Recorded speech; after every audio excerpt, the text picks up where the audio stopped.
Bienvenidos a su programa Respira Libre, un programa de salud y calidad de vida, hecho por médicos con un lenguaje manejable para todos ustedes. En nuestro segmento de especialistas vamos a tener a la doctora Lindia Pérez, cirujano cardiovascular, hablando acerca de lo que es enfermedad cardiovascular periférica y diabetes mellitus. Luego continuamos con Respirando Asuntos de Niños con el doctor José Víctor Torres, pediatra inmunólogo. Vamos a hablar acerca de lo que son las enfermedades autoinmunes en niños, que sí existen. Y finalizamos con Respirando Calidad de Vida con el doctor Joanán Dávila, cirujano bariátrico, y la cirugía bariátrica y su impacto a nivel emocional. Así que no se lo pierdan, excelente programa el día de hoy. Y síganos por nuestras redes sociales, @respiralibre, @meridiano online. Especialistas en Respira Libre. En nuestro segmento de especialistas estamos con la doctora Lindia Pérez, cirujano vascular periférico, y vamos a hablar acerca de la diabetes y su relación con la salud vascular. Algo sumamente interesante porque se afecta muchísimo con la diabetes. Bienvenida al espacio. Muchísimas gracias por la invitación. Realmente soy partidaria de que primero la prevención, sobre todo en estos casos donde estamos hablando de enfermedades que puedan causar estragos, bueno, a diestra y siniestra, y hay que saber manejarlos y estar educados. Absolutamente. La importancia de la diabetes con respecto a la circulación, para que nos entienda que está en la casa, que si conoce a alguien diabético no es juego, que puede terminar con una amputación. Sí, bueno, hablamos de que el pie diabético es la coexistencia de que haya diabetes, enfermedad periférica, que es lo que es obstrucciones arteriales periféricas. También tenemos cambios a nivel neuropático, es decir, cambios a nivel de la sensibilidad del pie, hay una deformidad. Y sobre todo la parte metabólica del paciente. Porque si tenemos un paciente que no está controlado desde el punto de vista metabólico, ponemos en riesgo no solamente las arterias de los miembros inferiores, ponemos en riesgo las arterias del corazón, a nivel ocular, a nivel del riñón. Entonces hay que estar controlados desde el punto de vista metabólico para poder evitar complicaciones como la más temida, que es la amputación. Absolutamente. Sobre todo vamos a explicarle un poco más a nuestra audiencia de por qué podemos llegar a esto, porque tocaste el daño neuropático, o sea, no se entera de que tiene un traumatismo. Sí, bueno, los pacientes diabéticos generalmente los primeros síntomas que van a tener es pérdida de la sensibilidad a nivel de los miembros inferiores. ¿Qué van a sentir? Que están caminando sobre nubes, no van a sentir una pisada normal. Eso los pone en riesgo a lesiones inadvertidas por cortaduras, porque andan descalzos, porque el zapato les queda apretado. Entonces empiezan con un callo o una mala posición del pie que va a llevar a traumatismo repetitivo y posterior a eso, infecciones. Infecciones que pueden ser tratadas a tiempo o no, dependiendo de cuándo se subestime esta enfermedad por parte del paciente y del entorno que vendría siendo la familia. Sí, definitivamente. Y que tenga la lesión, se sobreinfecte y tenga ya la extensión, es algo que puede pasar muy rápido en un paciente diabético. Sí, si tenemos enfermedades, bueno, que pueden ir a una gangrena en nada más 24 horas o menos, porque estamos hablando de gérmenes que son multiresistentes. El pie diabético tiene gérmenes o sea, generalmente pueden haber hongos, bacterias, incluso virus que pueden afectar a nivel de los pies, y eso puede progresar de manera muy rápida. Así que si usted conoce a alguien, usted es diabético y está viendo este programa, preste atención a los signos de alarma para que evite complicaciones. Y de la mano de especialistas como la doctora Lindia, siempre va a tener la atención adecuada, pero tiene que estar en el momento adecuado. No puede esperar, no, que no vamos a esperar a ver si mejoro. Sí, bueno, lo ideal aquí es que si usted tiene un antecedente de diabetes mellitus, tiene que ser atendido primero por un endocrino, que tiene que ser tu mejor amigo, porque es el que va a llevar control de esta enfermedad. Posterior a eso, tu evaluación vascular. ¿Por qué? Porque hay que ver el estatus de las arterias a nivel periférico para poder garantizar un miembro viable. ¿Qué quiere decir esto? Que podamos tener, sí, heridas, pero que estas evolucionen de manera satisfactoria, porque si no tenemos buen flujo sanguíneo, tampoco podemos generar una viabilidad a nivel de la cicatrización. ¿Qué es lo que le recomendamos al paciente? Mira, primero y principal, evaluar su salud general. Si es un paciente que tiene antecedentes por mamá, por papá, por abuelos, siempre hacerse por lo menos un perfil 20, hacerse un chequeo general anualmente para poder prevenir este tipo de enfermedades. O si existir, pues tratarlas a tiempo. Segundo, si ya es un paciente diabético, pues la revisión de los pies periódicamente, evitar o sea, el corta uñas o cortarse las uñas, porque eso puede crear lesiones inadvertidas, usar un calzado apropiado, es decir, cómodo, que sea antirresbalante, que tenga una horma amplia. Aparte de esto, tenemos que estar pendientes de los cambios de coloración, si hay algún tipo de ampollas, heridas, no dejarlas pasar inadvertidas, no subestimar estas heridas, que si la curita que me dijo el vecino, el primito, la familia, sino ir a los especialistas, acudir al especialista a tiempo, puede evitar cualquier tipo de amputación, no solamente las amputaciones menores de dedos, sino también la parte que es importante, una extremidad que es importante para la calidad de vida de un paciente, para poder hacer que el paciente lleve una calidad de vida perfecta. Además de eso, estamos hablando de algo que puede comprometer incluso la vida del paciente. Claro. Yo quisiera que se quedaran con algo de lo que ella dijo muy importante, algo tan normal como cortarse las uñas. Lo ideal es que un paciente diabético asista a que un profesional le corte sus uñas, ¿verdad? Es correcto, tiene que asistir a un profesional. Además de eso, evitar tratarse a sí mismo, porque ¿qué pasa con estos pacientes? Ocultan las heridas, subestiman las enfermedades. Mira, yo creo que en algún momento me dijeron que era diabético, entonces son 40 años con una enfermedad no controlada que está causando estragos, porque esto es como un cáncer. Es como un cáncer que está atacando muchos sistemas de su organismo, que usted no se está dando cuenta y que en algún momento, cuando sucede lo peor, pues ya es demasiado tarde a veces. Claro. Así que por eso es el objetivo de nosotros en Respira Libre, programas como este es para la salud preventiva, para que si usted está descansando y sencillamente quiere estar informado, haya una señal de alarma y diga, oye, ¿será que sí tengo que ir al especialista? O llevar a su familiar o recomendarle a su amigo, mira, si tienes que ir porque puede pasar esto. No es que es algo que se supone le puede pasar en un estado muy mal a alguien, es que le puede pasar a alguien. Sí, es real, es una emergencia real y que de verdad hay que prestarle muchísima atención. Si usted presenta cambios de coloración, si usted presenta úlceras que no cicatrizan de manera adecuada, deformidad a nivel de los pies, pérdida de la sensibilidad, ya eso es un llamado de atención de que debes acudir al especialista. Como a la doctora Lindia Pérez, cirujano cardiovascular. Cuéntanos cómo te pueden contactar a ti. Pueden comunicarse a través de las redes sociales, @doctora.Lindia Pérez.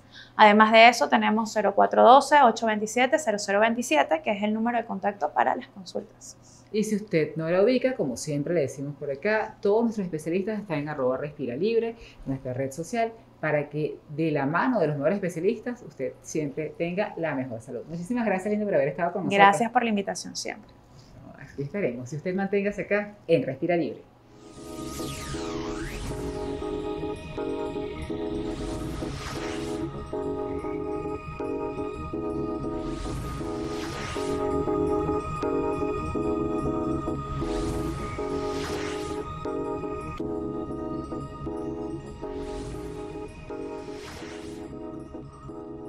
Respirando Asuntos de Niños.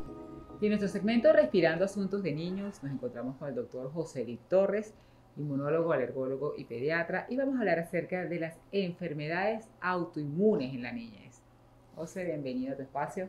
Como siempre, un placer estar contigo y con todos los que nos están viendo en este espacio. Y con un tema tan importante, háblanos un poco. Enfermedades autoinmunes no solamente son en los adultos mayores, también hay en la niñez. Es así, justamente eso es como que es una campaña personal que yo tengo de hablar de autoinmunidad en la niñez, porque eso nunca se toca, ¿no? De hecho, siempre con los pediatras decimos, bueno, eso es un tema que no se toca, no se dice, no se habla, pero realmente sí existe. Y cada día estamos viendo más pacientes pediátricos que vienen con enfermedades autoinmunes. Estamos hablando de lupus, de artritis idiopática juvenil, de espondilitis, de otras enfermedades autoinmunes, tiroiditis incluso, que se está viendo muy frecuentemente en la infancia. Realmente no sabemos por qué se está viendo con tanta frecuencia ahora. A lo mejor es que tenemos mejores diagnósticos, tenemos más especialistas o simplemente que están apareciendo y bueno, muchísimas cosas relacionadas, la epigenética, los cambios climáticos, etcétera, que pueden estar involucrados.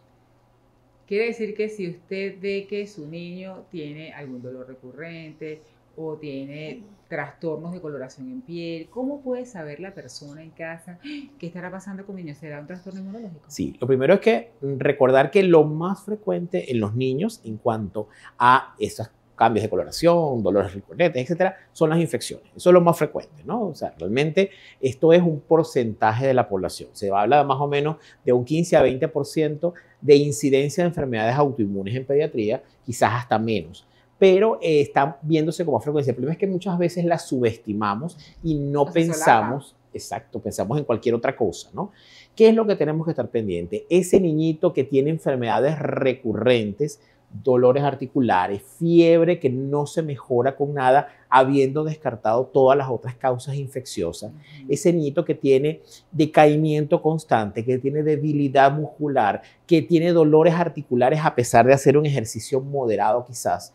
Ese niño que parecía estar enfermo, pero cuando le hacemos todos los exámenes, está normal. O sea, no tiene infección, la hematología está bien, la velocidad está bien. Son pacientes que lucen a nivel de los exámenes normales, pero que tienen algo. Es un paciente que no sale de ese patrón anormal, de ese patrón de inflamación.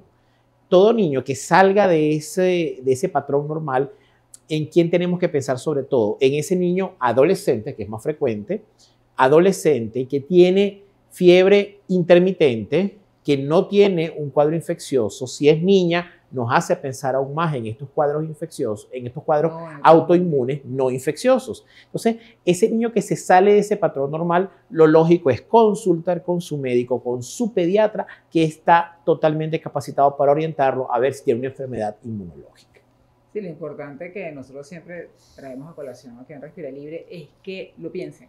Exactamente. Que lo piensen, que lo tengan ahí y que no digan, no, eso no le da a los niños. Exactamente, como dice una gran amiga, no, lo que no, el corazón no sabe, no lo ve, no lo diagnostica. Es importantísimo que nuestra mente esté conectada con nuestro corazón y tenemos que saber definitivamente porque estas enfermedades inmunológicas en pediatría existen y son quizás hasta un poquito más frecuentes de lo que pensamos. Y una vez que tenemos este porcentaje pequeño de la población que llega a tener un diagnóstico de enfermedad autoinmune, ¿qué debemos hacer? Estos pacientes tienen que ser evaluados en conjunto por un equipo multidisciplinario.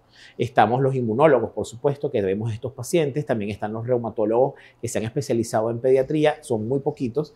Quizás los inmunólogos también somos pocos, pero bueno, ahí trabajamos de la mano en conjunto con el pediatra. También los traumatólogos tienen aquí algo que ver. El médico hematólogo muchas veces tiene que ser también contactado. Los infectólogos para descartar, por supuesto, la parte infecciosa. Nuestros amigos otorrinos, porque muchas de estas enfermedades comienzan con manifestaciones superiores. Es decir, es un equipo multidisciplinario que tiene que ser orientado. Usualmente el pediatra es el que lleva la batuta porque es el que trata de integrar todas estas especialidades, pero siempre de la mano de los especialistas para poder llegar a un diagnóstico y a un tratamiento apropiado para ese niño. Y también es interesante que sepan que en la actualidad hay diagnósticos de una manera rápida. Exactamente. No como en años anteriores que podíamos pasar estudiando un paciente muchísimo tiempo. Sí. Y que hay tratamientos o rutas terapéuticas verdaderamente certeras. Es correcto. Si tenemos disponibles los paraclínicos, los laboratorios, en la mayoría de los laboratorios grandes tenemos estos exámenes que nos ayudan de manera rápida y expedita a tener un diagnóstico y mucho más importante, tener un tratamiento apropiado. Como yo siempre digo, estamos en el siglo XXI. Tratamientos hay muchísimas opciones terapéuticas que no son productoras de efectos secundarios importantes que no van a afectar el crecimiento, que no van a afectar el desenvolvimiento normal del niño y que le van a permitir tener una calidad de vida apropiada a ese niño y que se desarrolle plenamente. Una vez que se hace el diagnóstico, que tenemos ya la ruta de tratamiento adecuada, ¿qué sigue? Ese es un niño cuya familia tiene que entender que va a tener un problema inmunológico de por vida. Es un niño, ¿cuáles patologías pueden ser que se reviertan? ¿Cuál sería el futuro de este niño? Algo muy breve. Depende mucho de la patología. Por ejemplo, la artritis idiopática juvenil, que es una de las más frecuentes, suele mejorar y hay un 30% de pacientes que pueden pasar a artritis reumatoidea, pero el 70% ya no tienen más manifestaciones.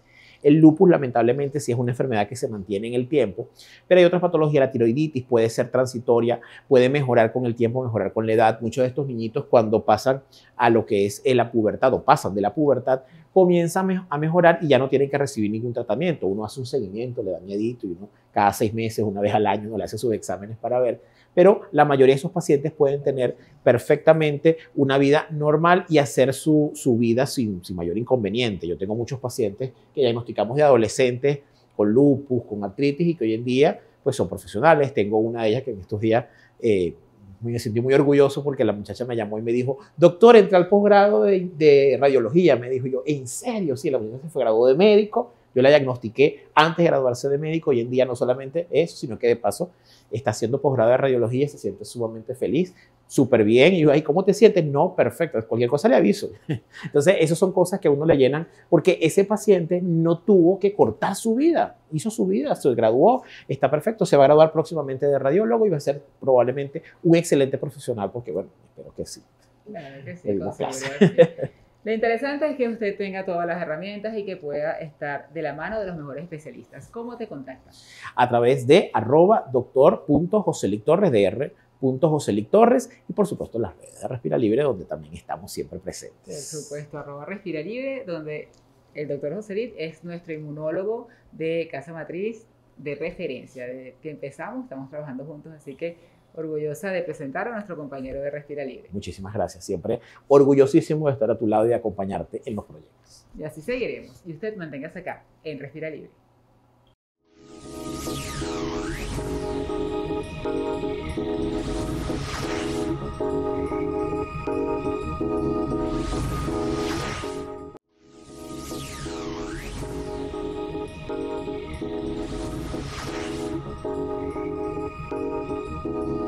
Respirando calidad de vida. Y en nuestro segmento de calidad de vida tenemos al doctor Johanan Dávila, quien es cirujano bariátrico. Vamos a hablar acerca de un punto bien interesante. La cirugía bariátrica y su impacto emocional. Me encanta esto.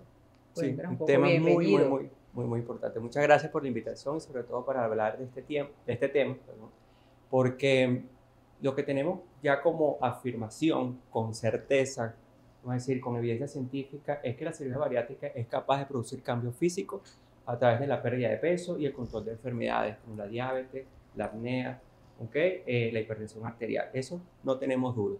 Ahora, ¿cómo cuantificamos el impacto emocional en ese paciente? Es súper interesante, súper importante, y el paciente tiene que entender que no está aislado de esto. Y sobre todo el médico y el equipo multidisciplinario. Tiene que dar apoyo, porque paradójicamente hay muchos pacientes bariátricos que yo he conocido que al ver el cambio de imagen, en vez de estar felices, realmente no sienten esa identidad. Entonces entran en una depresión posterior. Sí, porque hay que diagnosticar desde el preoperatorio. Normalmente el paciente obeso está muy asociado a la ansiedad, a la depresión, a la alteración de su calidad de vida. Hay que diagnosticar porque luego va a haber cambios físicos que pueden producir afirmativamente un cambio positivo, pero también lo pueden inducir de forma negativa. Entonces, cuando nosotros vemos este tipo de pacientes, vamos a determinar o vamos a incluir dos factores de riesgo en relación a grupos de pacientes. Los que son obesos mórbidos, y el grupo de adolescentes. Son los más susceptibles a padecer de ansiedad, de depresión y alteraciones en su calidad de vida. Entonces, como usted bien lo decía, hay que identificar, porque tenemos como 3 segmentos luego de la cirugía bariátrica a evaluar en relación a los aspectos emocionales y sus resultados. El primero es en el postoperatorio inmediato, es decir, es a corto plazo, desde el día 1 de la cirugía hasta aproximadamente los 3 meses. Esa es la luna de miel con la cirugía, tenemos buenos cambios, tenemos buena pérdida de peso, se refuerza la autoestima, se nos olvida la ansiedad, se nos olvida la depresión, todo es amor y paz. Y luego viene el mediano plazo, desde los 3 meses hasta los 2 años. Ahí ya los cambios son un poco menos drásticos en relación a la pérdida de peso.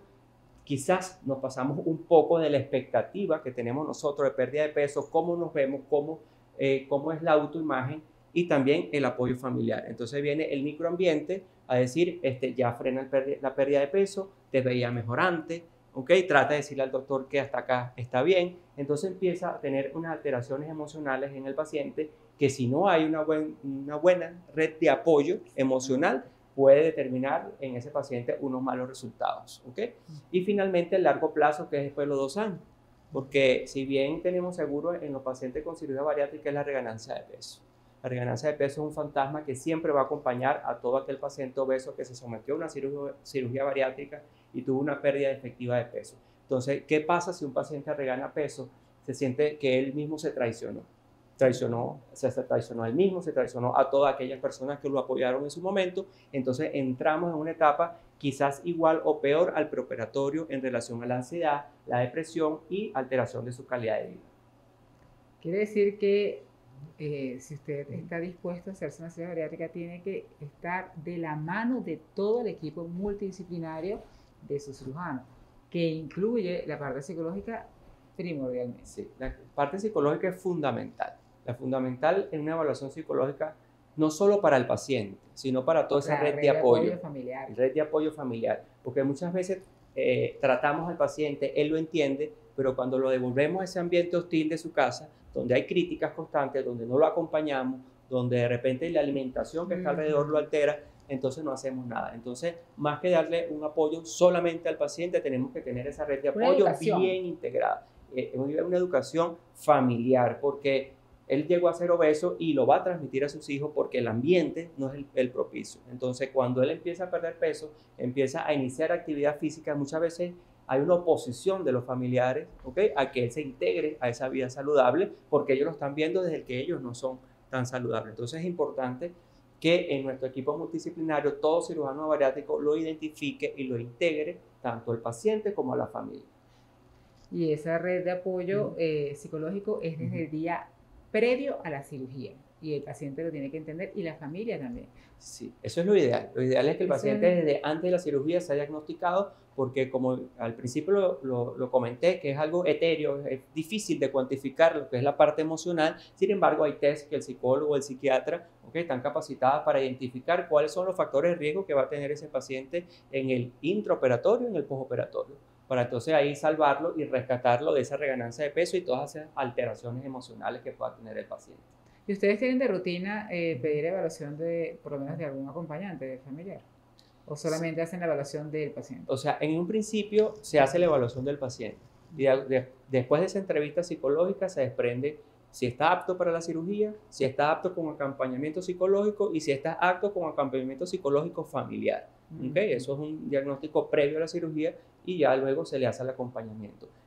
Desafortunadamente, la tasa de acompañamiento psicológico no es muy alta en el paciente. El paciente, cuando pierde peso, se siente bien, se retira, se escapa, ¿okay?, de esa consulta. Y este programa es muy importante, y este tema es bastante llamativo para hacer ese llamado a todo aquel paciente ya operado, no importa cuántos años tengas de operado o si ya te vas a operar, a que es tan importante como tu cirugía el acompañamiento psicológico.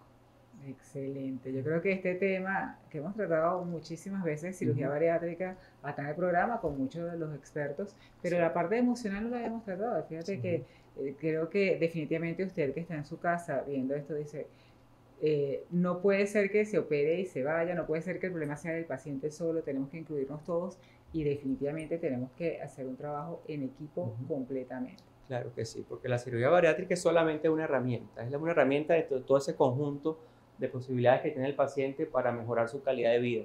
Pero si esa herramienta no la sabemos utilizar, la podemos perder. Entonces, dentro de ello está el apoyo psicológico como una suma importante. Excelente. ¿Cómo te pueden contactar? Ok, yo tengo a través de mis redes sociales, Dr. Johanan Dávila, en mi página web, también drjohanandavila.com, por allí me pueden contactar. Y como siempre, a todos nuestros especialistas a través de @respiralibre para que esté de la mano de los mejores. Muchísimas gracias de verdad por haber tocado este tema acá. Encantada de haberlo tenido y usted manténgase en Respira Libre. Y así hemos llegado al final de este programa, esperando que haya sido de su completo agrado. Como siempre les digo, nos vemos en la siguiente entrega y hasta la próxima sonrisa.